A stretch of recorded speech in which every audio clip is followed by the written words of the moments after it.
then I would say, let's now move to a joint PhD student, Peter Hausamann. So he is, I see him here. And I'm interested now, like many others, to see his talk about validating the Intel RealSense T265 for human motion tracking. And I should mention that he is actually using, I think, the quaternions that have been alluded to in Shane O'Mara's talk, where Hamilton actually was engraving this into this bridge in Dublin. So that's a nice link somehow. Okay, so Peter. Yeah, thank you very much. So I will be presenting a study that we recently did between Martin and me and other collaborators. And actually the study I presented the preliminary results of the pilot study for this at the last symposium, and now we'll be presenting the final results of the actual study. It is about validating the Intel RealSense T265, which is a portable motion tracking device for human motion tracking. And you can actually follow this presentation online. I will also post the link into the chat at the end. So if you want to look at the presentation again or some of the references. I will start by talking about human motion tracking and two fundamentally different approaches of doing that. The first one is so-called outside-in tracking. That means that the tracking device is not attached to the human body. Rather, in this case, one of the most common systems are optical tracking systems where we have markers attached to the human body and a set of cameras track these markers through space. These kinds of systems can provide position and orientation as well as linear and angular velocity. The drawback, however, is that these usually are very expensive systems, and they are generally confined to a subset of space where they need to be mounted. So they're not really suitable for real-world measurements. The other approach is called inside-out tracking. And the most common system used here are so-called inertial measurement units. So here to the left, we see the Activated recording box, which I guess a lot of you are familiar with. In principle, these systems can track linear acceleration and angular velocity, and to some degree also estimate orientation. They are small, portable, and inexpensive, and usually it's hard to impossible to track linear position and velocity. Now, we've seen already some approaches how that can actually work, and I will get back to this later. But in general, these are not very suitable for these kinds of tracking methods. Now, SLAM is a class of algorithms that usually originally comes from robotics. It's an acronym for simultaneous localization and mapping. It is a form of inside-out tracking, and one of the most popular flavors of SLAM is called visual inertial SLAM, VI SLAM, which uses inertial measurements units that I've just shown with visual data. Now, the way this works is that we have some kind of agent that moves through the environment, and this agent wants to estimate its position and orientation within that environment. And so it, on the one hand, uses the inertial data, which is described here with the U, to estimate how it moves, but at the same time, it will correct its position by tracking so-called visual landmarks in the environment. And it will also store the position of these landmarks in a map. This is where the mapping part of the algorithm comes into play. One known issue is that it is not easy, at least for visual systems, to estimate the depth. So how far are these landmarks away from the camera? So, and as an example, we can see a SLAM system that overlays these tracked landmarks onto a video feed. We can see that these stay fixed in the world and are tracked across multiple frames. But we can also see that it's very difficult to estimate how far these are away from purely visual data. Now the T265 is a SLAM device. It has two fisheye cameras for stereo vision. That's one way to improve this problem of landmark depth. It also features an accelerometer and a gyroscope. And one of its advantages is that it's very small, that it's very lightweight, it's inexpensive, and it features a SLAM algorithm that runs on the device itself. Now, the issue is that this SLAM algorithm is proprietary. There's no real description how the algorithm itself works. So if we're to use this device for any kind of scientific study, we need to validate its performance against gold standard measurements. And in the study that I'm going to show, we use head tracking as a proxy for tracking of general human motion. And especially what we investigated was the influence of, on the one hand, motion speed, but also of the size and complexity of the environment on the tracking performance. Here's what we did. We used a GoPro head mount with a 3D printed bracket where we could fit the T265 into. We had participants wear this and wear a backpack with the laptop. What you can see here also is a optical tracking marker that was used in one part of the study. And we had our subjects perform 3 different tasks: walking, slow walking, and running. Now, the first part of the study was done in an optical tracking system. So this system was able, as I've mentioned before, to give us a gold standard measurement of position, orientation, and to some degree linear and angular velocity. We recruited 9 subjects for this study, but the drawback is that this optical tracking space where we performed the study was rather small. So we performed a second study where we used the perambulator, which is shown here to the left, as a gold standard device. The perambulator by itself can give us a overall distance of a trajectory. And with an ActiveWeld IMU attached to the axle, we can also get a gold standard measurement of speed.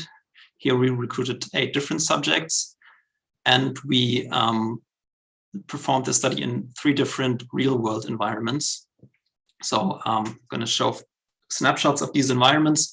So this is the optical tracking space with the trajectory is rather small, as you can see. The second environment is the hallway environment seen here. And then we have a lobby environment, which is larger. And the last environment is the courtyard environment. So these environments are increasingly more complex and increasingly larger. Sorry. Now, if we look at the results, what's shown here is our example trajectories from one subject in the outdoor courtyard environment, seen from the top. And the subject is performing all 3 tasks here. And I compare a successful tracking case with a unsuccessful tracking case. We can see that in the successful tracking case, all 3 trajectories are more or less aligned. However, in the unsuccessful case, we see that the trajectories for the walking task and for the running tasks show this kind of underestimation or shrinking, which is associated with the problem of landmark depth estimation, which I will come to again a little bit later. So if we look at the quantitative errors, then, and we compare all 4 environments as well as all 3 tasks, we can see that the larger the environment gets, we see more underestimation. So we get a negative trajectory length error here. And for the courtyard environment, we get median underestimations of trajectory length up to about 20%. We can also look at speed, which is a measure that the perambulator gives us.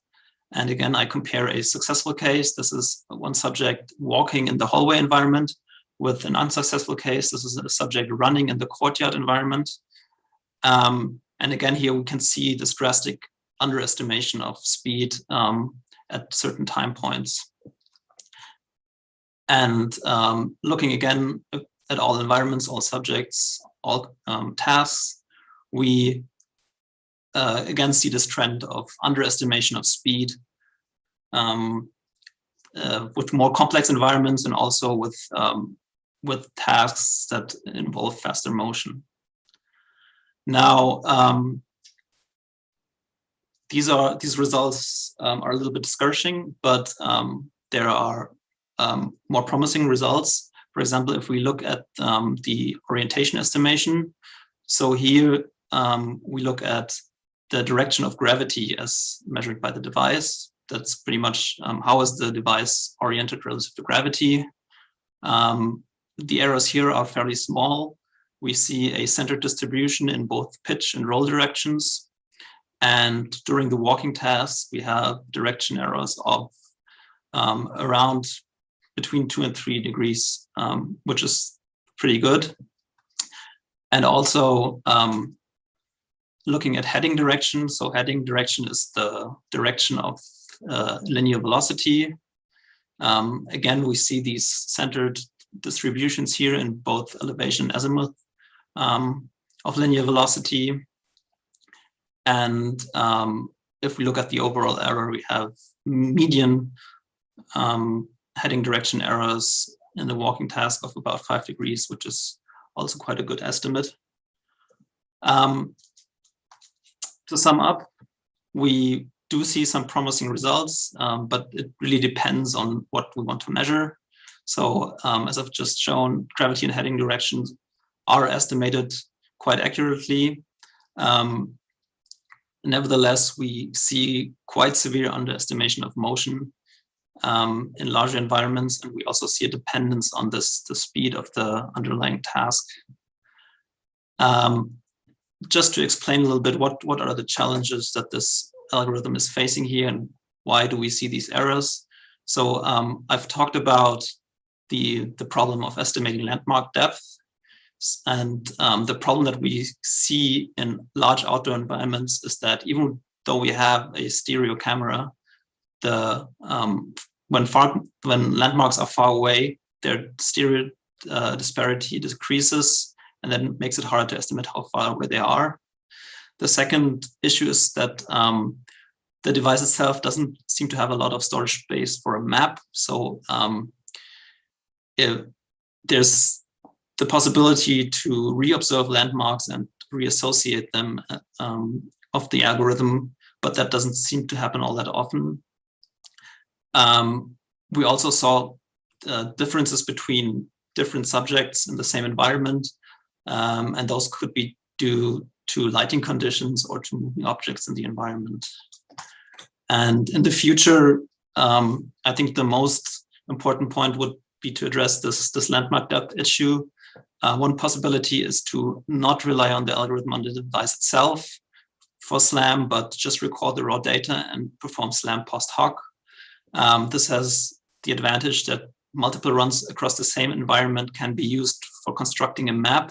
We see here on the left an example of a map of downtown Zurich that has been constructed by multiple agents across multiple runs. And this map can then used for localization, and loop closure is one part of the algorithm that makes it possible to tie together different observations of the same environment. For outdoor environments, would be also possible to use GPS data.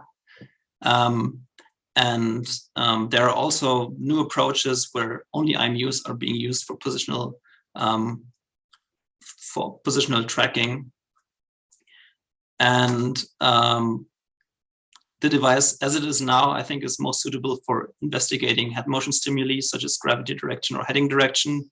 And here I've linked a paper that was published recently where we actually show a device that does head tracking at the same time as eye tracking by kind of combining two different devices. So I've added a couple of references here. I've linked the paper, which is at the moment in review, but it's available as a preprint. And in the end, I just want to thank my co-authors, Christian Sinnott, Paul McNeilage, and of course Martin Daumer, also for inviting me to speak here. And I want to thank the students from 2 semesters ago that did a lot of extensive piloting for the perambulator study. And I also want to thank all the developers of the open source software that was used for this paper and for this talk. Thank you very much. Okay, so thank you, Peter. So a couple of remarks. I mean, I think you would confirm that it's collecting gold standard data is sometimes painful and very demanding, and I think you've gone through many cycles until really these kind of data were able to be collected. The other part is just linking back again to the Hamilton quaternion school. Could you briefly explain where you use quaternions in this work? Yeah, I mean, quaternions are an elegant way of representing orientations. There's a lot of different ways of representing orientations, and quaternions are, for one, unambiguous, and on the other hand, they're also quite give good performance. And we were working with data here where we collect millions of data points for a single run, for example, and being able to analyze this data, process this data, is really only possible by having these having highly optimized algorithms that work with mathematical constructs such as quaternions.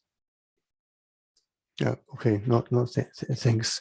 And I think one of the interests is to see, well, would it be possible to get some gold standard data for movement of human bodies in a real world environment that then can be used for, well, algorithm refinement and validation, because that is a problem in the field. But in general, I think, yeah, if you want to use machine learning. Yeah. Okay, now any other questions or remarks, then put your hand up.